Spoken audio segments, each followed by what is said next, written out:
मैं निवेदन करूंगा पूज्य श्री ब्रह्मर्षि महेश योगी जी महाराज से, जो हम सब के बीच में अयोध्या से पधारे हैं। आप हनुमानगढ़ी जो संपूर्ण देश में अयोध्या के आंदोलन का केंद्र रहा था, उस अयोध्या जी में आप निवास करते हैं और वहीं से अपनी गतिविधियां चलाते हैं।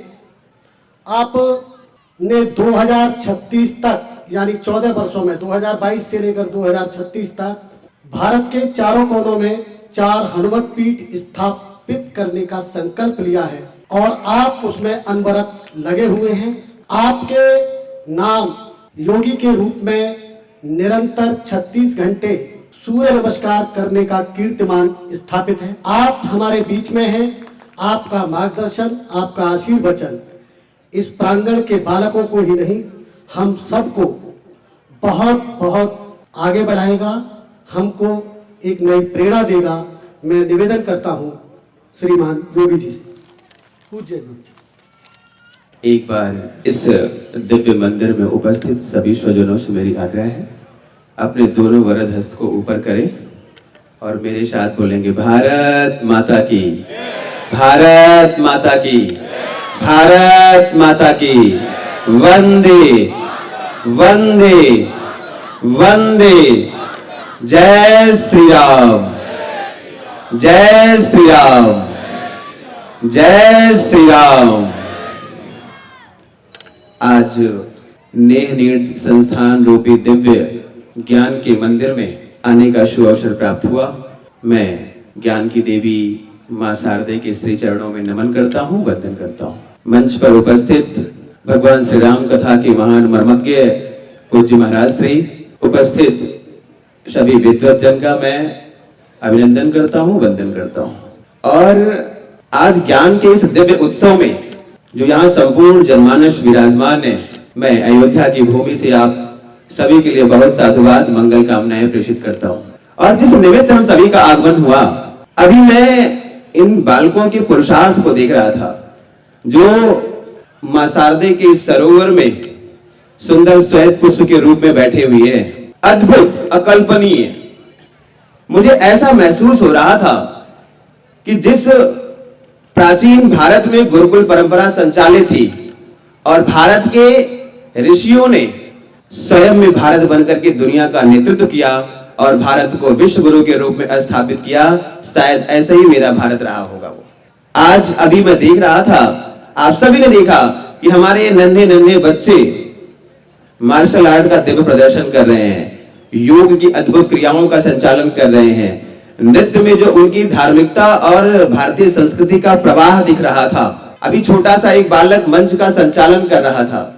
अगर एक एक गतिविधियों का हम बारीकी से अध्ययन करें तो ये सारी क्षमताएं, ये सारी शक्ति केवल हमारे भारत के गुरुकुलों में ही दिखाई पड़ सकती है और इसीलिए शायद हमारा भारत विश्व गुरु रहा। आज हर एक गार्जियन को, हर एक माता पिता को एक सीख लेनी है इस नेह नीड संस्था के माध्यम से कि अगर हमारे बालकों का जो है सर्वांगीण विकास होना है, चाहे वो योग के क्षेत्र में हो, चाहे धर्म के क्षेत्र में हो, आध्यात्म के क्षेत्र में हो, अगर उन्हें योग के पुरुषार्थी बनना है, योग की शक्ति धारण करनी है, मार्शल आर्ट की शक्ति धारण करनी है, साहित्य की शक्ति धारण करनी है, शिक्षा की शक्ति को धारण करना है, धर्म और आध्यात्म की शक्ति को धारण करना है, धारणा की शक्ति को धारण करना है, उन्हें संस्कारवान बनाना है, उन्हें शिक्षाविद बनाना है, तो उनके लिए मात्र एक विकल्प है गुरुकुल। और हमारी ये नेह नीड जैसी संस्था जिन्होंने एक आज ऐसा बीजारोपण किया है जो समाज के लिए एक प्रेरणा का केंद्र बन रहा है। आज हमारी धारणाएं बदल गई।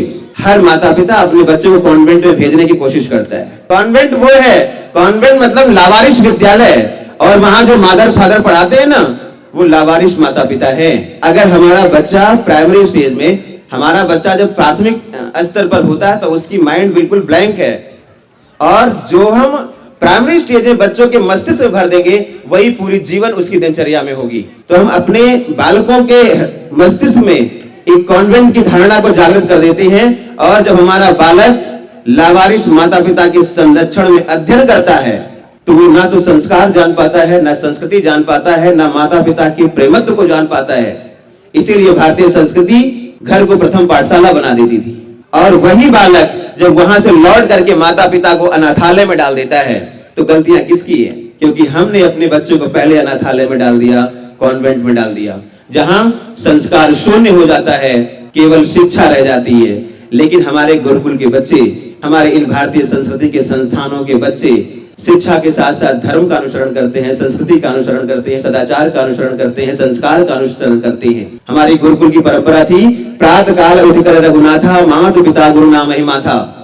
ये किसी भी कॉन्वेंट स्कूल में नहीं सिखाई जाती है। तो आज इसका बीजारोपण यहाँ हो रहा है, ये अद्भुत रूप से हो रहा है। और ये हमारी परंपरा है। भारत ऋषियों की भूमि है, भारत संतों की भूमि है, और भारत के एक एक ऋषियों ने स्वयं में भारत बनकर के इस वसुधा का नेतृत्व किया है। अगर हम एक ऋषि की बात करें, एक महर्षि पतंजलि हमारी अयोध्या की भूमि पर जन्मे और 84 लाख योनियों पे अनुसंधान किया। अकेला व्यक्तित्व संपूर्ण वसुधा को योग देकर के आरोग्य कर दिया। एक ऋषि हमारे धन्वंतरी निकले, करोड़ों पौधों पर अध्ययन किया। आज हमारे आधुनिक विज्ञान के पास जितने पौधों के नाम नहीं है, उससे अधिक पौधों पर हमारे ऋषि ने अध्ययन किया और पूरी वसुधा को आयुर्वेद दे दिया। हमारे नैमिषारण्य में एक ऋषि महर्षि शौनक जी निकले और धरती का पहला गुरुकुल स्थापित किया और पूरी वसुधा पे शिक्षा की क्रांति ला दी। धर्म के क्षेत्र में हमारे एक ऋषि भगवान शंकराचार्य जी निकले और भारत की चारों दिशाओं में 4 धर्मपीठ की स्थापना करके संपूर्ण वसुधा में सनातन धर्म को पल्लवित कर दिया। भारत के एक ऋषि महर्षि कणाद जी निकले और आज के 3-4 हजार वर्ष पहले उन्होंने अणु, परमाणु, इलेक्ट्रॉन, प्रोटॉन, न्यूट्रॉन सबकी खोज कर दी और विज्ञान को जन्म दे दिया। भारत के एक ऋषि महर्षि सुश्रुत बनकर के निकले और आज के 4000 वर्ष पहले चिकित्सा के 600 पद्धतियों का आविष्कार कर दिया। भारत के एक ऋषि महर्षि भास्कराचार्य जी बनकर के निकले और संपूर्ण ब्रह्मांड के ज्ञान को लाकर के 10 रुपए के पंचांग में डाल दिया। आज हमारी मॉडर्न साइंस, आज हमारे कॉन्वेंट के पढ़े लोग जो सर्च करते हैं, चाहे वो नासा हो चाहे इसरो हो, एक चंद्रमा की परिधि की परिक्रमा लगाने के लिए पूरा विश्व अरबों खरबों रुपए खर्च करता है। लेकिन हमारे भारत के ऋषियों ने यम, नियम, लेटो, प्लेटो, शुक्र, चंद्रमा, बृहस्पति सबकी संपूर्ण ज्ञान को लाके 10 रुपए के पंचांग में डाल दिया। ये हमारे गुरुकुलों के आध्यात्मिक शिक्षा का प्रभाव है। ये हमारे गुरुकुलों के योग शिक्षा का प्रभाव है कि हमारे बच्चों में इतना व्यापक संस्कार, इतना अधिक जो है शास्त्रिकता होती है, इतना अधिक संस्कार की पराकाष्ठा होती है कि वो अपनी वाइब्रेशन से, अपनी ऊर्जा शक्ति से, अपनी सकारात्मक शक्ति से जो चाहे वो कर सकते हैं। और भारत जब ऋषियों के सानिध्य में रहा तो भारत में हमारे बच्चे ध्रुव, प्रहलाद, एकलव्य, लवकुश के रूप में जन्म लेते रहे। आज हर एक गार्जियन के लिए हमारी ये नेह नीड संस्था एक सीख है कि हम अब केवल गुरुकुलों की स्थापना करें, प्राचीन भारत के एक नए अभ्युदय की संरचना को तैयार करें और भारत को विश्व गुरु के रूप में स्थापित करने की परिकल्पना को साकार करें। आज हम उस ऋषि की बात कर रहे हैं। आज हमारे भ्राता श्री कन्हैया जी एक ऋषि की भूमिका में जो इतने बड़े संकल्पनाओं के साथ अपने सभी विद्युत सहयोगियों के साथ इतनी महनीय कार्य में लगे हुए हैं, ये उनके द्वारा समाज के लिए प्रेरणा है, समाज के लिए एक सीख है। और निश्चित तौर पर जब हम सभी अपने हृदय में ऐसे ही भाव को जागृत करेंगे तो हमारा भारत परिवर्तित होगा और अपनी प्राचीनता को प्राप्त करेगा और प्राचीन भारत का उद्भव होगा और भारत पुनः विश्व गुरु के रूप में स्थापित होगा। क्योंकि अगर हमारे जीवन में सकारात्मक ऊर्जा का प्रभाव नहीं है, अगर हमारे जीवन में विद्याओं की प्राप्ति के सकारात्मक भाव जन्म नहीं लेते, तो हम चाहे जितनी शिक्षाएं प्राप्त कर लें, उसका लाभ जीवन में नहीं है। हम उस भूमि के वाहक हैं जहां के ऋषियों ने कहा मस कागज छुइयो नहीं, कलम गयो नहीं हाथ। भारत की आध्यात्मिक ऊर्जा में इतनी ताकत है कि महर्षि कबीर जैसे व्यक्तित्व के एक एक दोहे पे दुनिया रिसर्च करती है, क्योंकि उनके पास आध्यात्मिक ज्ञान है, उनके पास तत्व ज्ञान की शक्ति थी। हमारा भारत तत्व ज्ञान का वाहक है और उसका आयाम है गुरुकुल।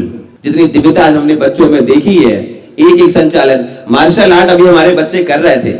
इस भूमि को मैं प्रणाम करता हूं जिन्होंने अपने इन बच्चों को मार्शल आर्ट दिए प्रेरित किया है। मार्शल आर्ट हमारे दक्षिणी भारत के महर्षि बोधिधर्मन ने शुरू किया और संपूर्ण वसुधा में फैला दिया।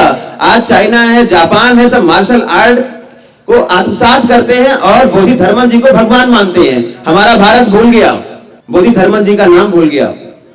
हमारे भगवान बुद्ध जी ने संपूर्ण वसुधा में शांति का उपदेश दे दिया। ये जितने भी महापुरुष हमारे इस भूमि पर हुए, सबका केंद्र था गुरुकुल। और अब मेरा मानना है कि भारत, ये 21वीं सदी का भारत स्वामी विवेकानंद जी का भारत है। 21वीं सदी का भारत महर्षि दयानंद जी का भारत है। हमारे ऐसे युवा थे, एक युवा सन्यासी बनकर के विवेकानंद जी दुनिया के फलक पर निकले और संपूर्ण वसुधा में वसुधैव को बांध दिया। ये हमारे गुरुकुल परंपरा की ताकत थी, ये हमारे गुरुकुल की शिक्षा की ताकत थी। तो अब हमें एक नए भारत का अभ्युदय करना है और इस अपने नेह नीड परिवार के स्वजनों से प्रत्येक जनमानस को एक सीख लेनी है, एक प्रेरणा लेनी है। और हमारे भारत अब बहुत अद्भुत क्षण है कि एक ग्रामीण अंचल में एक ऐसे दिव्य पुष्प को पल्लवित किया है हमारी नेह नीड संस्था ने, जो संपूर्ण भारत को ऊर्जा प्रदान करने वाली है। आप परिकल्पना करिए कि अगर हमारे देश का एक युवा सन्यासी स्वामी विवेकानंद बनकर के दुनिया के फलक पर जाकर के पूरी वसुधा को वसुधैव में बांधने की ताकत रखता है, तो अगर हमारे भारत के हर एक गुरुकुल में स्वामी विवेकानंद जन्म लेने लगे तो भारत की दिव्यता कैसी होगी। और इसकी जिम्मेदार हम सभी हैं। हर एक गार्जियन को यह सोचना चाहिए, हर एक गार्जियन की जिम्मेदारी है कि अब हम अपने बच्चों में, अपने बालकों में वो संस्कार प्रस्फुटित करें कि हमारा बालक नैतिक दर्शन में, स्वाध्याय में, धर्म के क्षेत्र में, ज्ञान के क्षेत्र में दुनिया का वाहक बने, भारत का वाहक बने। तो निश्चित तौर पर जो हमारे पूर्वजों की परिकल्पना है वो साकार होगी और भारत विश्व गुरु के रूप में स्थापित होगा। इन्हीं विश्व शुभकामनाओं के साथ मैं एक बार पुनः इस बीजारोपण करके, ऐसे महनीय संस्थान का बीजारोपण करके एक वटवृक्ष का स्वरूप प्रदान कर रहे हैं हमारी कन्हैया जी और उनकी पूरी जो इस टीम में, पूरी संरचना में लगे हैं, जो इसमें आंशिक रूप से, मानसिक रूप से, शारीरिक रूप से, आर्थिक रूप से सहयोग कर रहे हैं, योगदान दे रहे हैं, वो भी इस पुण्य कार्य के भागी हैं। और आप सबको मंगल कामनाएं। श्री हनुमान जी की अनंत कृपा सभी पर बनी रहे और ऐसे ही पुरुषार्थ हमारे भारत की भूमि पर पल्लवित होता रहे और भारत की ऊर्जा शक्ति संपूर्ण विश्व में प्रतिबिंबित हो और हमारा भारत हमारे इन युवा बालकों के पुरुषार्थ को लेकर के, इन युवा बालकों के ज्ञान परंपरा को लेकर के पुनः अछोड़े हो और हमारा भारत पुनः विश्व गुरु के रूप में स्थापित हो। उसकी संवाहक के रूप में आप सभी का मार्गदर्शन, आप सभी की शक्ति भारत की भूमि में सम्मिलित हो, संकलित हो और हमारा भारत अद्भुत हो, दिव्य हो। ऐसी मंगल कामनाओं के साथ मैं कामना करता हूं, सुखद कामना करता हूं कि हमारे बच्चे अपनी पुरुषार्थ की पराकाष्ठा को प्राप्त करते हुए भगवान के दिव्य शक्ति को प्राप्त करें और हमारे भारत का बालक, जैसे हम लोग कहते हैं कि ये भूमि पर कोई साधारण सत्ता नहीं जन्म लेती है, ये भारत की भूमि संतों की है, भारत की भूमि ऋषियों की है, भारत की भूमि देवताओं की है। और हम जो यहाँ सब बैठे हैं, हम साधारण कोई नहीं है। हम या तो ऋषियों के संतान हैं या तो देवताओं के संतान हैं। हम अपनी शक्ति को पहचाने, अपनी सामर्थ्य को पहचाने, अपनी चेतना शक्ति को जाने और अपनी आने वाली पीढ़ियों में कैसा बीजारोपण करें कि अब जो हमारा नया अंकुरण हो वो सनातन में हो। अब हमारे जो नए डीएनए की संचरित हो रही है वो आध्यात्म में हो, योग में हो। तो निश्चित तौर पर ऐसी नेह नीड संस्था जैसी दिव्य उपवन सृजित होंगे, दिव्य मंदिर सृजित होंगे और भारत, जिस तरह से हम लोग कहते हैं मंदिर मंदिर, भारत में केवल मंदिर व्याप्त थे, ऐसे भारत में, संपूर्ण भारत में विद्या का केंद्र व्याप्त होगा। संपूर्ण भारत में विद्या गुरुकुल के रूप में मंदिरों की स्थापना होगी और भारत पूर्ण रूप से अपनी दिव्यता को प्राप्त करेगा। ऐसी मंगल कामनाओं के साथ एक बार पुनः नेह नीड संस्था को, इस संस्था में कार्य कर रहे सभी स्वजनों को, यहाँ उपस्थित सभी माता पिता को अयोध्या की धरा से मेरा कोटि प्रणाम, नमन, वंदन और अपने यशस्वी बालकों को बहुत मंगल कामनाएं, शुभकामनाएं। जय श्री राम।